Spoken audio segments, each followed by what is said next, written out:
Without border اس بات کو recognise کرتا ہے. اس کے حوالے سے ہم کام کرتے ہیں. ہم نے پاکستان میں 14 یونیورسٹیوں کے ساتھ ایک کوalition بنائی ہے اگینسٹ ڈس انفارمیشن. اگر حکومت چاہتی ہے کہ ڈس انفارمیشنس کو کاؤنٹر کرے تو آج اس کوalition کیسا بن جائے, وہ کیوں ایسا نہیں بن جاتی؟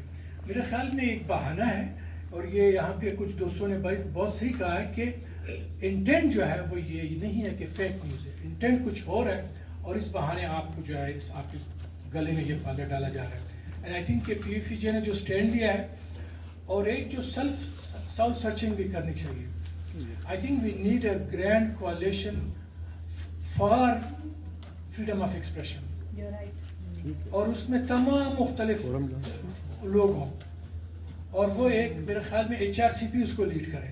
ہم HRCP کے ساتھ کھڑے ہیں, باقی لوگ بھی کھڑے ہیں. You are such an anti جس پہ کسی کو اعتراض نہیں ہے, آپ کی انٹیگریٹی پہ, آپ کے اسٹرگل پہ, اور آپ کے جو وہ ہے کیا کہ انٹینٹ ہے. میرے خیال میں we need a grand coalition for freedom of expression, جس میں تمام مختلف فکر کے لوگ اس میں شامل ہوں, اور اس میں یہ نہ ہو کہ اقبال علیحدہ ایفرٹس کر رہا ہو اور اسامہ علیحدہ کر رہا ہو اور تاصب علیحدہ کر رہا ہو, but we need to collect our efforts to put a united front against such